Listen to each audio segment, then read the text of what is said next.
নমস্কার বন্ধুরা, আজকে তৈরি করে দেখাবো কাঁকড়া দিয়ে আলুর ঝোল রেসিপি। তো খেতে কিন্তু দুর্দান্ত লাগে। তো চলো রেসিপিটি দেখে নেওয়া যাক। তো এখানে আমি কাঁকড়া নিয়ে নিয়েছি।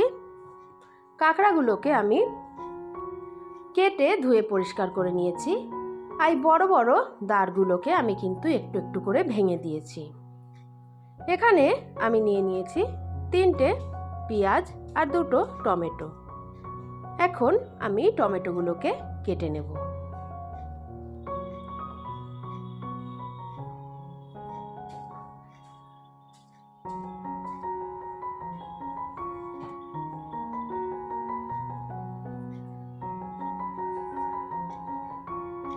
তো টমেটোগুলো আমার কাটা হয়ে গেছে।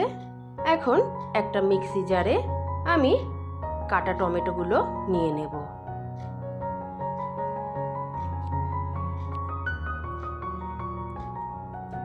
তো একটা পেস্ট বানিয়ে নেব। তো এই যে টমেটোটার পেস্ট কিন্তু তৈরি হয়ে গেছে। একটা বাটিতে ঢেলে নিলাম। এখন পেঁয়াজ 3টে আমি খোসা ছাড়িয়ে ধুয়ে নিয়েছি। পেঁয়াজগুলোকে কেটে নেব। তো বন্ধুরা, এই কাঁকড়া আলুর ঝোল কিন্তু গরম ভাতে দুর্দান্ত লাগে। তাই একবার হলেও বাড়িতে এই রেসিপিটা ট্রাই করার অনুরোধ রইল। তো পেঁয়াজগুলো সবকটা আমার কাটা হয়ে গেছে। এখানে নিয়ে নিয়েছি আদা আর রসুন। এখানে 3টে আলু আমি খোসা ছাড়িয়ে নিয়েছি। এখন ডুমো ডুমো করে কেটে নেব।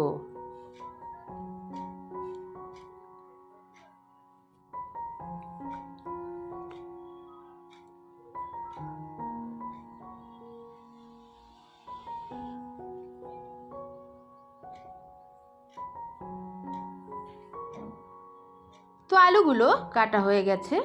এখন আমি আলুগুলোকে ধুয়ে পরিষ্কার করে নিয়েছি। এখন গ্যাসে একটা কড়াই বসিয়ে দিয়েছি। কড়াইয়ে দিয়ে দিচ্ছি পরিমাণ মতন সর্ষের তেল। তেলটা গরম হয়ে গেছে। এখন আমি কেটে ধুয়ে রাখা আলুগুলো দিয়ে দিলাম। আলুগুলোকে আমি লাল লাল করে ভেজে নেব।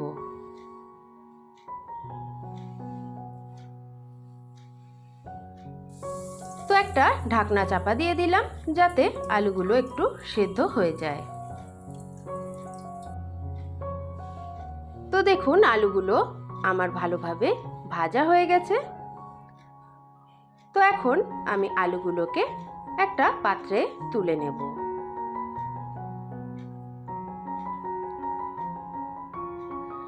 এখন ওই তেলেই আমি কেটে ধুয়ে রাখা কাঁকড়াগুলো দিয়ে দিলাম। কাঁকড়াগুলোকে আমি লাল লাল করে ভেজে নেব।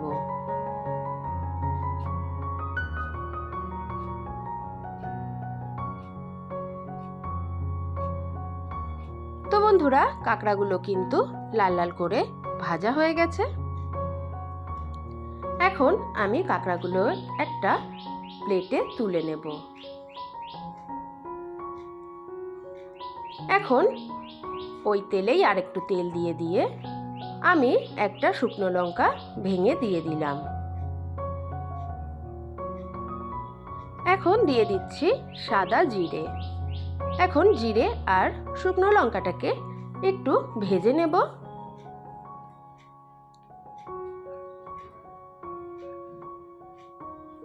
তো দেখুন জিরে আর শুকনো লঙ্কাটা ভাজা হয়ে গেছে। এখন আমি কুচনো পেঁয়াজটা দিয়ে দিলাম। পেঁয়াজটাকেও আমি সুন্দর করে ভেজে নেব। তো প্রিয় দর্শক, এরকম নিত্য নতুন রেসিপি পেতে বা নতুন নতুন ব্লগ পেতে আমার চ্যানেলটিকে সাবস্ক্রাইব করে পাশে থাকবেন। তো দেখুন আমার কিন্তু পেঁয়াজটা লাল লাল করে ভাজা হয়ে গেছে।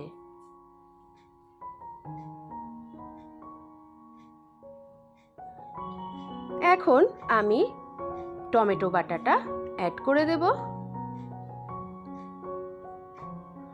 এখন টমেটো পেস্টটাকেও আমি ভালোভাবে পেঁয়াজের সঙ্গে ভেজে নেব যতক্ষণ না টমেটোর কাঁচা গন্ধটা চলে যাচ্ছে।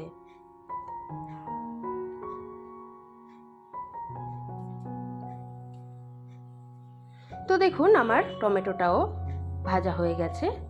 এখন দিয়ে দিচ্ছি আদা রসুন আর কাঁচা লঙ্কার পেস্ট।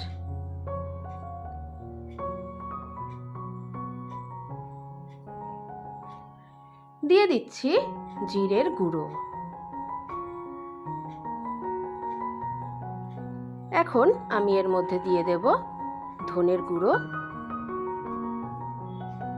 অ্যাড করে দিচ্ছি কাশ্মীরি লঙ্কার গুঁড়ো রঙের জন্য, আর ঝালের জন্য এখানে অল্প একটু শুকনো লঙ্কার গুঁড়ো অ্যাড করে দিলাম।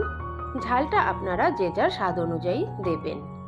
দিয়ে দিচ্ছি হলুদ গুঁড়ো আর দিয়ে দেব নুন। এখন সামান্য জল দিয়ে আমি মশলাটাকে ভালোভাবে কষিয়ে নেব।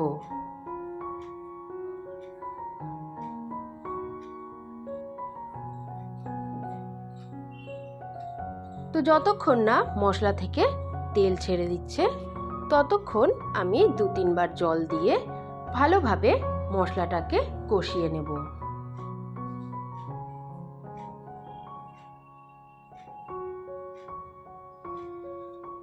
তো দেখুন মশলা থেকে কিন্তু তেল ছেড়ে দিয়েছে।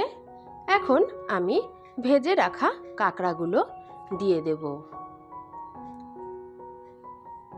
মশলার সাথে কাঁকড়াটাকে আমি ভালোভাবে একটু কষিয়ে নেব।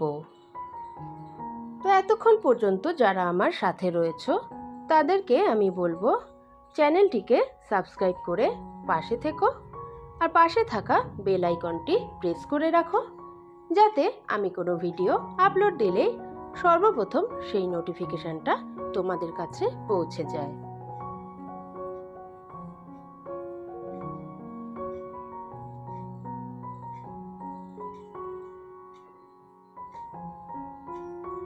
তো দেখো এখন আমি ভাজা আলুটা অ্যাড করে দিচ্ছি।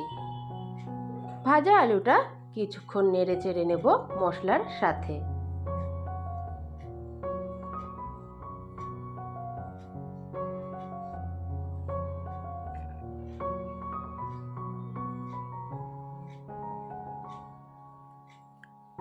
তো দেখো আমার কিন্তু সুন্দরভাবে কষানো হয়ে গেছে। এখন আমি অ্যাড করে দিলাম জল।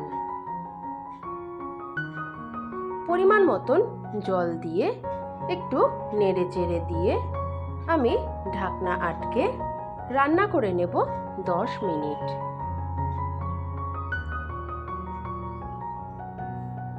তো ফিরে আসলাম 10 মিনিট পরে। এখন ঢাকনাটা খুলছি। তো সব কিছু কিন্তু ভালোভাবে সেদ্ধ হয়ে গেছে। তো এখন আমি এর মধ্যে অ্যাড করে দিচ্ছি গরম মশলার গুঁড়ো।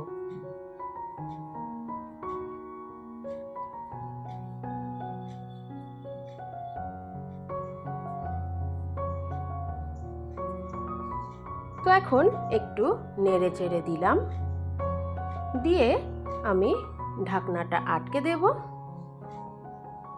আর গ্যাসের ফ্লেমটা এখন বন্ধ করে দেব। আর কিছুক্ষণ স্ট্যান্ডিং টাইমে রেখে তারপরে আমি সার্ভ করে নেব। তো সার্ভ করার জন্য এখানে আমি একটা বোল নিয়ে নিয়েছি। এখন আমি সার্ভ করে নিচ্ছি।